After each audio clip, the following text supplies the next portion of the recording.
Bien, buenos días para todos. ¿Cómo están ustedes? ¿Cómo se sienten? Estamos aquí en esta hora de la mañana para llevar a cabo ante ustedes este programa de Segunda de Pedro. Para todos ustedes un resumen de la enseñanza de la segunda carta del apóstol Pedro, que está considerado una de las cartas pastorales. La he traído para ustedes en esta mañana con la finalidad, de impartir la enseñanza de la palabra de Dios en este día. Así que la segunda carta, la epístola de Pedro, es un llamado a la madurez espiritual, a la fidelidad doctrinal y a la vigilancia ante falsos maestros, enfatizando la certeza de la segunda venida de Cristo, dando a entender que ante falsos maestros que trataban de quitarle certeza a la segunda venida de Cristo, el apóstol Pedro, enfatiza la certeza de la segunda venida de Cristo y el privilegio de ser participante de la naturaleza divina por nuestro Señor Jesucristo. Esta carta del apóstol Pedro es escrita poco antes de su muerte. Exhorta a crecer en gracia y en conocimiento, desde el capítulo 1, versículos 5 al 7, para no ser arrastrado por errores. El apóstol enfatiza el cuidado que debemos tener para no ser arrastrado por los errores de los falsos maestros.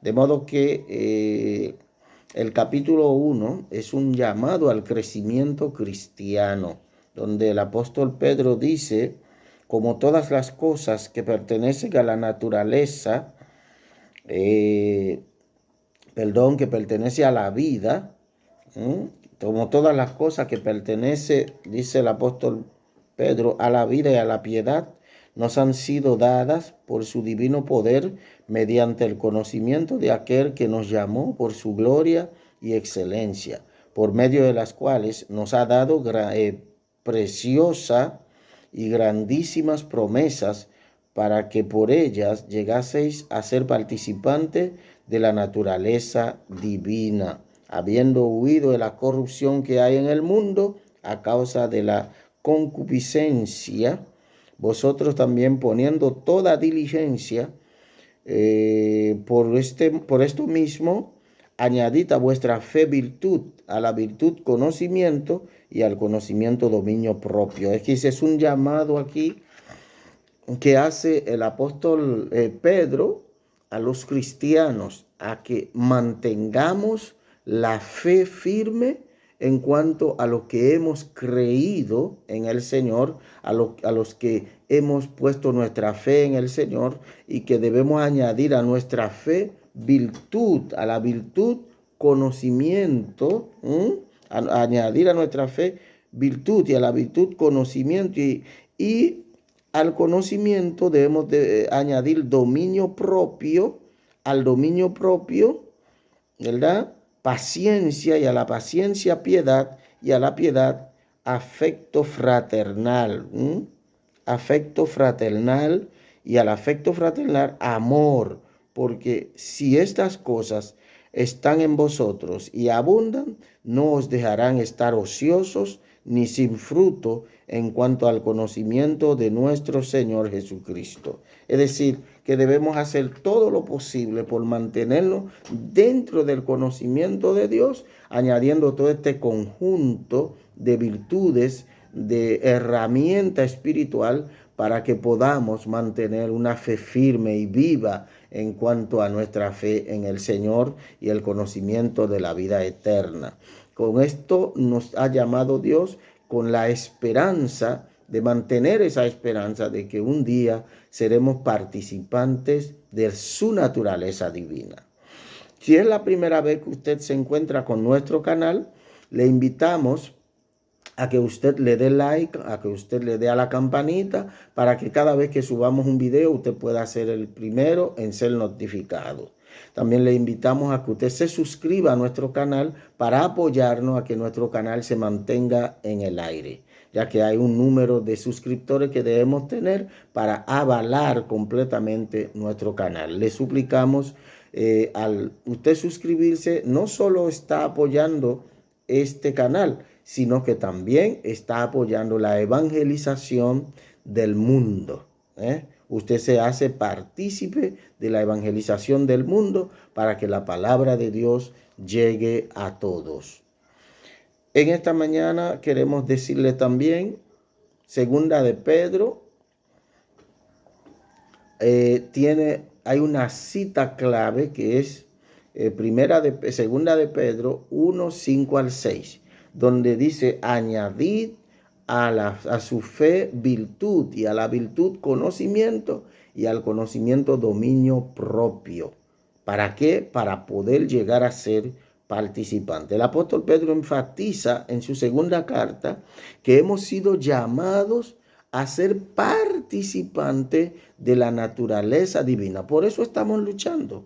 Por eso es la batalla, por eso es la lucha, por eso también el enemigo se levanta en contra de nosotros, porque él no quiere que seamos partícipes, ya que él ha perdido ese privilegio, pues nosotros hemos, gracias a Dios, nos ha dado ese privilegio, para vencer toda tentación. Añadamos a nuestra fe virtud, y a la virtud conocimiento, y al conocimiento dominio propio. Tener dominio propio de sí mismo nos ayudará a ser participante de la naturaleza divina. También el capítulo 2 nos hace una advertencia contra los falsos maestros. Advierte severamente sobre la aparición de falsos maestros que introducirán herejías destructivas, negando al Señor y promoviendo la inmoralidad. Pedro describe su destrucción inminente de aquellos que se prestan a esta falsa enseñanza, comparándolo con ángeles caídos, los demonios. Lo compara Pedro con los ángeles caídos, con los demonios. Las personas que se prestan para propagar la falsa doctrina, la falsa enseñanza, Pedro los compara como los ángeles caídos, y los habitantes, lo compara también con los habitantes de Sodoma y de Gomorra, destacando que el Señor sabe librar a los piadosos y reservar a los injustos para el día del juicio. Eso es algo severo que hace Pedro aquí, muy severo, comparando a los falsos maestros con los demonios caídos y con los habitantes de Sodoma, poniendo un ejemplo con los habitantes de Sodoma, de que estos perdieron, ¿verdad? Su fe en Dios, perdieron, en vez de acercarse a este hombre justo que habitaba, Lot, en medio de ellos. Lo que hicieron fue que se entregaron a las lascivias y cometieron con avidez toda clase de impureza. Tales personas, Dios derramó juicio sobre los habitantes de Sodoma, Gomorra y de las ciudades vecinas. Todos fueron quemados vivos, donde ahí Pedro dice que ahí es una demostración, al sacar a Lot y su familia, es una demostración de cómo Dios sabe librar a los piadosos, a los justos, y también reservar a los injustos para el día del juicio. Es decir, allí en Sodoma y Gomorra, Dios hizo separación de los justos de los injustos antes de derramar su ira sobre ellos. Eso hay que ser cuidadoso con esto. El Señor sabe librar de tentación a los piadosos y reservar a los injustos para ser castigados en el día del juicio. Eso es lo que le advierte el apóstol Pedro. En el capítulo 3, la promesa de la venida del Señor, el apóstol responde a los burladores que dudan del regreso de Jesús a la tierra por su pueblo, explica que Dios no tarda su promesa, como algunos la tienen por tardanza, sino que es paciente, deseando que todos procedan al arrepentimiento. Describe que Dios es paciente. Sabe que había burladores, habían personas que se burlaban, como lo hay en este tiempo, que decían que desde que nacieron todas las cosas han permanecido iguales porque nunca han visto venir al Señor, porque han escuchado que Cristo viene y no ha venido. Por lo tanto, se burlaban diciendo que no va a haber ninguna venida del Señor Jesucristo, que todas las cosas permanecerán igual, porque desde que nacieron escucharon el mensaje de su advenimiento, pero que nunca llegó. El apóstol Pedro entonces le dice, no es que el Señor ha tardado su promesa, sino que es paciente para con nosotros, no queriendo que ninguno perezca, sino que todos procedan al arrepentimiento. Así que esos burladores siempre lo ha habido y lo hay en este tiempo también. Yo he escuchado muchas personas en este tiempo que han dicho que el Señor no viene nada y que todo esto, desde que nacieron, están escuchando esto y nunca han visto la venida del Señor. Describe que el día del Señor vendrá, dice el apóstol Pablo, vendrá inesperadamente, destruyendo la tierra actual con fuego, para dar paso a un cielo nuevo y una tierra nueva. Concluye el apóstol exhortando a vivir en santidad y a crecer en la gracia de Dios. Da como el Señor no retarda, dice esta cita clave que se encuentra en 2 de Pedro 3:9. El Señor no retarda su promesa, sino que es paciente para con nosotros, no queriendo que ninguno perezca, sino que todos procedan al arrepentimiento. Luego nos da una cita clave de 2 de Pedro, capítulo 1, versículo 3, enfatizando el poder divino. En el capítulo 1, versículo 3, Pedro enfatiza como todas las cosas que pertenecen a la naturaleza, que pertenecen a la vida, a la piedad, nos han sido dadas por su divino poder mediante el conocimiento de aquel que nos llamó por su gloria y excelencia. El apóstol aquí enfatiza sobre el poder divino que nos ha otorgado todo lo que pertenece a la vida y a la naturaleza. Todo ha sido dado para nosotros. También en el capítulo 1, versículo 1 al 21, enfatiza la inspiración de las escrituras, que la palabra, todas las escrituras es inspirada por Dios. En el capítulo 2, versículo 1, hace una advertencia sobre las herejías de la falsa doctrina y llama a los cristianos a ser cuidadosos, sabiendo que sobre tales personas vendrán juicios al final del tiempo. La gente siempre ha creído que los juicios de Dios no vienen y introducen herejía en la iglesia. Al igual que en este tiempo hay muchos herejes en la iglesia que, estando dentro de la iglesia, no creen en la palabra que se predica. Hay que tener mucho cuidado con tales personas. Tales personas no le sirven al Señor, sino a sus deseos, a su carne, y propagan a veces dentro de la iglesia, propagan falsas enseñanzas de herejía, de no creer en la promesa divina, de que todo esto es solo una falsa enseñanza. No es correcto. No permita que nadie te desconecte de Dios. Amén. También en 2 de Pedro 3:9, la paciencia de Dios. Habla de que Dios no es que no va a venir el Señor, sino exalta la paciencia que Dios ha tenido.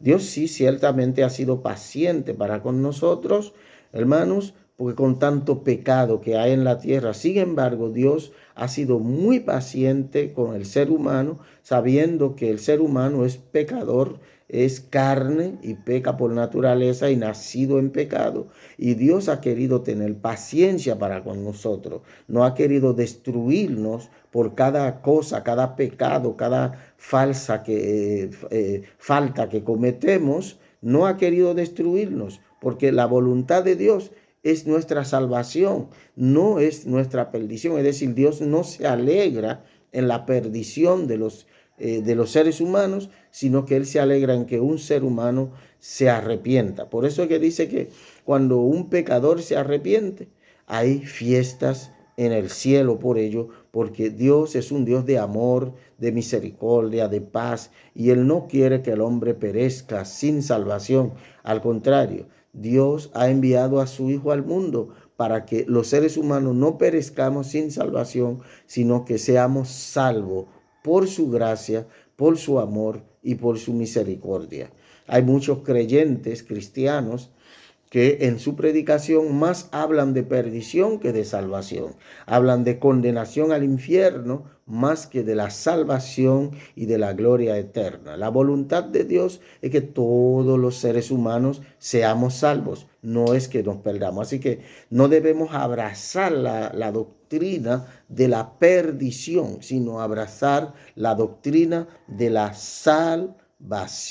Amén, de la salvación, porque Dios quiere que todos los hombres sean salvos. Esa es la voluntad de Dios. Y por eso el apóstol Pedro enfatiza lo que dice en el capítulo 10, de que el día del Señor vendrá, de seguro que vendrá, y que haya tardado un poco según los seres humanos, porque para nosotros es mucho tiempo, pero enfatiza que para el Señor un día es como 1000 años. O sea, 1000 años es como un día para el Señor.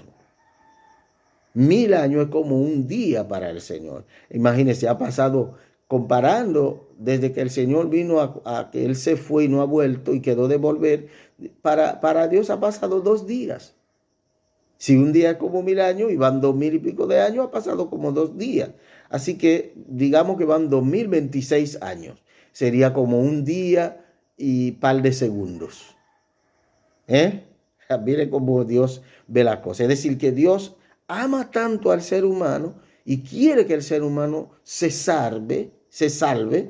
Ha querido mejor comparar y considerar que 1000 años es como un día y que Dios es paciente, suficientemente paciente para con nosotros. Pero no abusemos de la paciencia de Dios. Mejor aprovechemos la paciencia de Dios para santificarnos, para purificarnos, para guardarnos en santidad y apartarnos para Dios, vivir una vida de piedad, de bondad, de gracia, de misericordia y aprovechar el tiempo que estamos vivos en la tierra para propagar el evangelio de Jesucristo. También el capítulo 3, versículo 13, enfatiza sobre la esperanza que tenemos de vivir un día en un cielo nuevo, una tierra nueva. Enfatiza que la tierra que vemos ahora y el cielo que vemos ahora pasarán, no van a permanecer. Ardiendo en fuego, serán quemados para dar paso a un cielo nuevo y una tierra nueva donde habitarán las nuevas criaturas de Dios, los regenerados, los salvados, habitarán en una tierra sin contaminación, porque la tierra será purificada y el cielo también. Entonces, Dios ha preparado un cielo nuevo y una tierra nueva para nosotros. Y Pedro nos llama por último en el capítulo 3, versículo 18, a crecer en la gracia de Dios. Crecer en la gracia de Dios. El libro de Segunda de Pedro enfatiza sobre la esperanza que tenemos y a que mantengamos la fe viva de que pronto el Señor ha de venir y renovará todas las cosas, quemará lo que tiene que quemar, y dice que los elementos ardiendo serán desechos. Así que no abusemos de la paciencia del Señor y no estemos diciendo por ahí que el Señor no va a venir. El Señor viene. Los hermanos cristianos debemos enfatizar siempre sobre la venida del Señor. Hoy en día la gente no predica mucho sobre la venida del Señor porque compromete al hombre. Cuando usted habla de la venida del Señor, obligatoriamente tendrás que hablar de santidad, tendrás que hablar de amor, de virtud, de paz, de la naturaleza divina, de la esperanza que tenemos, y todo esto nos lleva a un solo camino, a vivir en santidad. Y ya hay congregaciones que no quieren hablar de santidad, pero también Él nos llama a hablar del infierno y la perdición eterna. Es decir, debemos escapar de esas cosas. Y para escapar, dice que sin santidad nadie verá al Señor. Y si tú hablas de la venida del Señor, obligatoriamente tendrás que hablar de santidad. Hay iglesias y creyentes, pastores, maestros, evangelistas que no quieren hablar nunca de la venida de Cristo ni de la santidad porque mantienen a la gente dormida, entretenida, diciéndole que el Señor es amor, el Señor es prosperidad, el Señor le va a dar dinero, el Señor le va a dar aquello, y que tienen que pasar a una primera, segunda y tercera y cuarta dimensión en cuanto al conocimiento general de Dios. Eso no existe ni primera, ni segunda, ni tercera, ni cuarta, ni quinta generación. Existe simplemente el conocimiento de Dios basado en su palabra y en el amor que Dios tiene hacia nosotros, no queriendo que perezcamos sin Él. Así que no se puede dormir el creyente en su laurel solamente hablando de prosperidad, solamente hablando de profetización, solamente hablando de apostolado, solamente hablando de grandes avivamientos, solamente hablando de que el Señor nos va a dar, nos va a prosperar y la iglesia va a crecer y la iglesia... El cristiano tiene que hablar obligatoriamente del juicio divino que viene y que de él Dios quiere que escapemos. Eso es lo que dice el capítulo 3 de Segunda de Pedro. Que el Señor no retarda su promesa, según algunos la tienen por tardanza, sino que es misericordioso el Señor. Es que Él viene, Cristo viene a la tierra otra vez. Este es el mensaje. Cristo viene y el hombre sin Dios debe escapar, arrepentirse, creer en Jesucristo como único medio para conectarnos con el Padre, como único medio de conexión entre el cielo y la tierra. Jesucristo es el puente para llegar a la gloria eterna, para llegar a la presencia del Padre. Jesucristo es el puente. Entonces, debemos enfatizar en eso. Y para enfatizar en eso hay que decirle a los que ya somos cristianos que debemos vivir en santidad y apartado para Dios. Y exactamente, santidad significa apartado para Dios. ¿Apartado de qué? Del pecado y de este sistema corrupto, mundano, que nos arropa en este mundo que vivimos. Entonces debemos cuidarnos. El cristiano tiene que andar diferente, hablar diferente, vestir diferente, creer diferente, porque nosotros no solo creemos en Dios como diciendo que creemos en su existencia, sino que creemos en Él para hacer su voluntad y esperar su retorno a la tierra. Amado, esto es lo que traigo para ustedes en este día. Que Dios te bendiga, Dios te guarde. Recuerde que este es el mensaje glorioso de Dios para todos ustedes y para todos aquellos que esperan y aguardan su venida. Que Dios te bendiga, que Dios te guarde. Entonces, hasta la próxima. Esta es la fuente de vida. Dios le bendiga.